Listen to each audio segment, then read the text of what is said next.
ಮೀರಾ ಮನೆಯಲ್ಲಿ ಜಗಳ ಮಾಡಿದ್ದು ಫೇಕ್ ಜನರ? ಅಯ್ಯಯ್ಯೋ, ಸಿಗಾಕೊಂಡ್ಬಿಟ್ನಲ್ಲಪ್ಪ.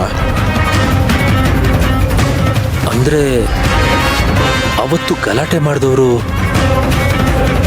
ಮೀರಾ ಕ್ಯಾರೆಕ್ಟರ್ ಬಗ್ಗೆ ಮಾತಾಡಿದವರು ಯಾರು ನಿಜವಾದವರಲ್ವಾ? ಅದು ಅವ್ರು ಫೇಕು ಅಂತ ನಿನ್ಗೆ ಗೊತ್ತು? ಅಣ್ಣ, ನನಗೂ ಕರೆಕ್ಟಾಗಿ ಏನೂ ಗೊತ್ತಿಲ್ಲ. ಅದಕ್ಕೆ ಮಾಡಿರ್ಬೋದು ಅಂತ ಡೌಟ್ ಪಡ್ತಿದ್ದೀನಿ ಅಷ್ಟೇ.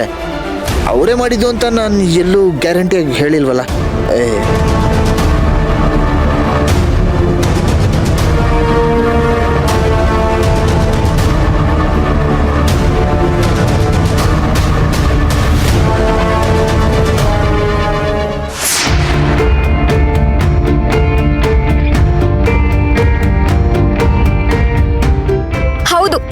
ಅರ್ಜುನ್ ಭಾವ ಮತ್ತೆ ಸೇವಂತಿ ದೂರ ಆಗ್ತಾ ಇರೋದು ನನಗೆ ತುಂಬಾ ಸಂತೋಷ ಆಗ್ತದೆ.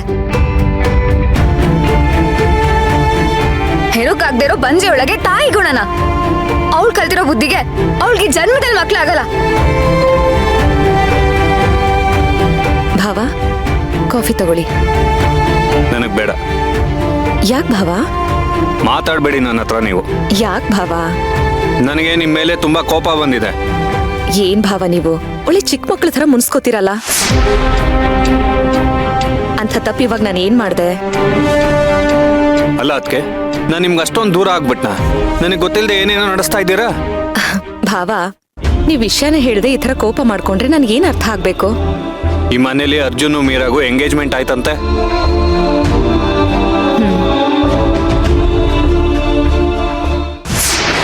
ನನಗೊಂದು ಮಾತು ಹೇಳ್ಬೇಕು ಅಂತ ನಿಮ್ಗೆ ಅನ್ನಿಸ್ಲಿಲ್ವಾ ಅದಕ್ಕೆ? ನನಗೂ ಈ ಮನೆಗೂ ಸಂಬಂಧನೇ ಇಲ್ವಾ? ಭಾವ, ನಿಜ ಹೇಳಿ, ಈ ನಿಶ್ಚಿತಾರ್ಥದ ವಿಷಯ ನಿಮಗೆ ಹೇಳಿದಿದ್ರೆ ನಿಮಗ್ ಸಂತೋಷ ಆಗ್ತಿತ್ತಾ? ಖಂಡಿತ ಇಲ್ಲ. ಈ ನಿಶ್ಚಿತಾರ್ಥ ನಡೆಯೋದಕ್ಕೆ ನೀವು ಬಿಡ್ತಿದ್ರಾ? ಸಾಧ್ಯನೇ ಇಲ್ಲ. ಮತ್ತೆ ನಿಮಗ್ ನೋವು ಆಗುತ್ತೆ ಅಂತ ಗೊತ್ತಿದ್ದು ನೀವು ಈ ನಿಶ್ಚಿತಾರ್ಥನ ತಡಿತೀರಾ ಅಂತ ನನಗೆ ಗೊತ್ತಿದ್ದು ಕೂಡ ಈ ವಿಷಯನ ನಿಮ್ ಹತ್ರ ಬಂದು ನಾನು ಹೇಗೆ ಹೇಳಿ? ಇದರಿಂದ ನನಗ್ ಮಾತ್ರ ಬೇಜಾರಾಗ್ತಿರೋದು, ನಿಮ್ಗಾಗ್ತಿಲ್ವಾ? ನನಗ್ಯಾಕೆ ಬೇಜಾರಾಗ್ಬೇಕು? ಯಾಕಂದ್ರೆ ಮದುವೆ ಆಗ್ತಿರೋದು ನಿಮ್ ಗಂಡ. ಡಿವೋರ್ಸ್ ಆದ್ಮೇಲೆ ಯಾವ ಗಂಡ ಯಾವ ಹೆಂಡತಿ? ನನ್ ಮುಖ ನೋಡ್ಕೊಂಡು ಹೇಳಿ, ನಿಮಗ್ ನಿಜವಾಗ್ಲೂ ಅರ್ಜುನ್ ಮೇಲೆ ಯಾವ ಭಾವನೆನೂ ಇಲ್ವಾ? ಎಲ್ಲ ಮುಗಿದ್ಮೇಲೆ ಮತ್ತೆ ಮೊದ್ಲಿಂದ ಆ ಪಾಠನ ಶುರು ಮಾಡಬಾರ್ದು. ಆ ಅಧ್ಯಯನ ಅಲ್ಲಿಗೆ ಬಿಟ್ಟು ಮುಂದೆ ಹೋಗ್ತಾ ಇರ್ಬೇಕು. ಯಾಕದ್ಕೆ ಎಲ್ಲ ಹೀಗೆ ಮುಚ್ಚಿಟ್ಕೊಂಡು ಒದ್ದಾಡ್ತಿದ್ದೀರಾ? ಇಷ್ಟು ದಿನ ಇದ್ದಿದ್ದು ಒದ್ದಾಟ ಭಾವ. ಈಗ ಅರ್ಜುನ್ ಸರ್ ಮೀರಾ ಎಂಗೇಜ್ಮೆಂಟ್ ಆದ್ಮೇಲೆ ಮನಸ್ಸು ನಿರಾಳ ಅನಿಸ್ತಾ ಇದೆ. ಎಂಗೇಜ್ಮೆಂಟ್ ಆಗಿದ್ರೇನಂತೆ, ಈ ಮದುವೆ ನಡೆಯೋದಕ್ಕೆ ನಾನು ಯಾವುದೇ ಕಾರಣಕ್ಕೂ ಬಿಡಲ್ಲ. ಭಾವ ಪ್ಲೀಸ್, ನಿಮಗ್ ಕೈ ಮುಗಿದ್ ಬೇಡ್ಕೋತೀನಿ. ಈಗೆಲ್ಲ ಸರಿ ಹೋಗ್ತಿದೆ ಅನ್ನೋ ಸಮಯದಲ್ಲಿ ನೀವು ಕಲ್ಲು ಹಾಕ್ಬೇಡಿ. ನಿಮ್ ಜೀವನಕ್ಕೆ ನೀವೇ ಕಲ್ಲು ಹಾಕೊಳ್ತಿದ್ದೀರಾ ಅದಕ್ಕೆ, ಅದ್ ನಿಮ್ಗೆ ಗೊತ್ತಾಗ್ತಿಲ್ಲ. ಭಾವ, ನನ್ ಜೀವನ ಅದನ್ನ ನಾನ್ ನೋಡ್ಕೋತೀನಿ, ನೀವು ತಲೆ ಹಾಕ್ಬೇಡಿ. ಇಲ್ಲಿ ಹಾಳಾಗ್ತಿರೋದು ನನ್ನ ಅದಕ್ಕೆ ಜೀವನ. ತಲೆ ಕೆಡಿಸ್ಕೊಳ್ದೆ ಸುಮ್ನೆ ಇರೋದಕ್ಕೆ ಹೇಗ್ ಸಾಧ್ಯ? ಇಲ್ಲಿ ಯಾರ ಜೀವನನೂ ಹಾಳಾಗ್ತಾ ಇಲ್ಲ ಭಾವ. ಅರ್ಜುನ್ ಸರು ಮೀರಾ ಮದ್ವೆ ಆಗಿ ಒಂದಾಗ್ತಾ ಇದ್ದಾರೆ. ನಿಮ್ ತಮ್ಮನ್ಗೆ ಒಂದ್ ಒಳ್ಳೆ ಜೀವನ ಸಿಗ್ತಾ ಇದೆಯಲ್ಲ ಅಂತ ದಯವಿಟ್ಟು ಖುಷಿ ಪಡಿ. ಅರ್ಜುನ್ಗೆ ನಿಮ್ಗಿಂತ ಒಳ್ಳೆ ಜೀವನ ಯಾರು ಕೊಡೋದಕ್ಕಾಗಲ್ಲ ಅದಕ್ಕೆ. ಅವನ್ ಮನ್ಸಿನಲ್ಲಿ ನಿಮ್ ಸ್ಥಾನನ ಯಾರು ತುಂಬೋದಕ್ಕಾಗಲ್ಲ. ನಿಮ್ಮಿಬ್ರು ಮಧ್ಯೆ ಇರೋ ಸಮಸ್ಯೆ ಎಲ್ಲ ಸರಿ ಹೋಗ್ಬೇಕು. ನೀವು ಮತ್ತೆ ಅರ್ಜುನ್ ಮತ್ತೆ ಒಂದಾಗ್ಬೇಕು, ಅದೇ ನನ್ನ ಆಸೆ. ನೋಡಿ ಭಾವ, ಈ ತರ ಹುಚ್ಚು ಚಾಸೆಗಳನ್ನ ಇಟ್ಕೊಂಡು ಮನೆಯವ್ರ ನೆಮ್ಮದಿನ ಹಾಳು ಮಾಡ್ಬೇಡಿ. ನನಗೆ ನಿಮ್ ನೆಮ್ಮದಿ ಅಷ್ಟೇ ಮುಖ್ಯ ಅದಕ್ಕೆ. ನಾನೀಗ ನೆಮ್ಮದಿಯಾಗಿದ್ದೀನಲ್ಲ.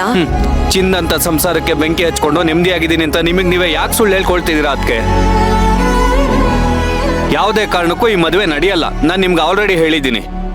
ತಡೆಯೋದಕ್ಕೆ ನಾನು ನಿಮ್ಮನ್ನ ಬಿಡೋದಿಲ್ಲ ಭಾವ. ಹೌದಾ? ನೀವ ನೋಡೇ ಬಿಡೋಣ.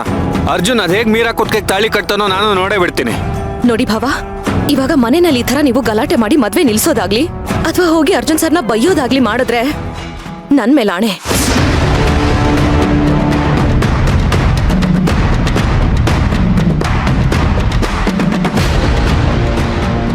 ಮಾತಿಗೂ ನನ್ನನ್ನ ಅಮ್ಮ ಅಂತ ಕರಿತೀರಾ. ಈ ಅಮ್ಮನ ಮೇಲೆ ಆಣೆ ಇಟ್ಟು ನೀವೇನಾದ್ರೂ ಮಾತು ಮೀರಿದ್ರೆ ಗೊತ್ತಲ್ಲ ಅದೆಷ್ಟು ದೊಡ್ಡ ತಪ್ಪಾಗುತ್ತೆ ಅಂತ.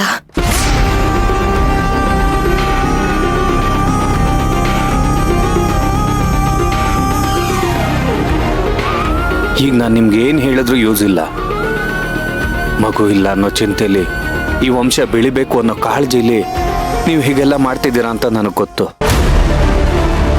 ಮೊದಲು ನಿಮ್ಮ ಮಗುನ ನಿಮ್ಮ ಮುಂದೆ ತಂದು ನಿಲ್ಲಿಸ್ತೀನಿ. ಆಗ ನೀವೇ ಅರ್ಜುನ್ ಮದ್ವೆನ ನಿಲ್ಲಿಸ್ತೀರ. ಇದೊಂದೇ ಇದಕ್ಕಿರೋ ಪರಿಹಾರ. ಹಾಗಾಗ್ಬೇಕು ಅಂದ್ರೆ ಆ ನರ್ಸ್ ಸಿಗ್ಬೇಕು. ಆದ್ರೆ ಅದಕ್ಕೆ ಮೊದಲೇ ಮದುವೆ ನಡೆದೋದ್ರೆ ನಾನೇನ್ ಮಾಡ್ಲಿ? ಈ ಅರ್ಜುನ್ ಕೂಡ ನನ್ನ ಮಾತು ಕೇಳೋ ಪರಿಸ್ಥಿತಿಲಿಲ್ಲ. ಈ ಅದಕ್ಕೆ ಬೇರೆ ಆಣೆ ಅಂತೆಲ್ಲ ಹೆದರಿಸಿದ್ದಾರೆ. ಎಂತ ಇಕ್ಕಟ್ಟಲ್ಲಿ ಸಿಕ್ಕಾಕೊಂಡಿದ್ದೀನಿ.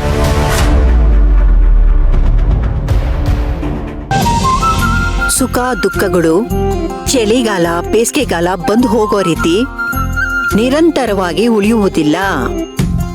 ಅವುಗಳಿಂದ ಗೊಂದಲಕ್ಕೆ ಒಳಗಾಗದೆ ಸಹಿಸಿಕೊಳ್ಳುವುದು ಉತ್ತಮ.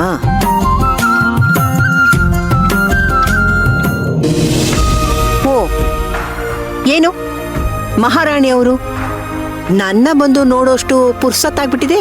ಅತ್ತೆ ಸುಮ್ಮನೆ ಇರಿ. ಮೊದಲೇ ತುಂಬಾ ನೊಂದಿದ್ದೀನಿ. ಹ, ನಿಮ್ಗೂ ನೋವಾಗುತ್ತಾ? ನೀವು ಬೇರೆಯವ್ರನ್ನ ನೋಯಿಸೋದಲ್ಲಿ ಎಕ್ಸ್ಪರ್ಟು ಕೂಡ ಅಲ್ವಾ? ಹೌದತ್ತೆ, ನೀವು ಹೇಳಿದ್ದು ಸರಿ. ಸರಿ ಸರಿ, ಅದೇನ್ ಕೇಳೋಕ್ ಬಂದಿದ್ಯೋ ಕೇಳು. ಅತ್ತೆ, ನೀವು ಹೇಳಿದ್ ಸರಿಯಾಗಿದೆ.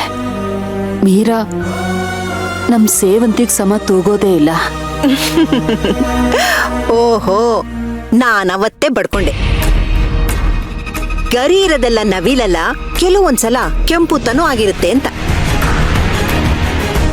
ಆಗ ನನ್ನ ಮಾತಿನ ಮೇಲೆ ನಂಬಿಕೆ ಇರ್ಲಿಲ್ಲ ನಿಮ್ಗೆ.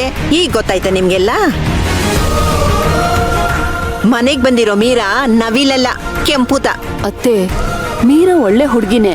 ಆದ್ರೆ ಯಾರು? ಮೀರಾನಾ?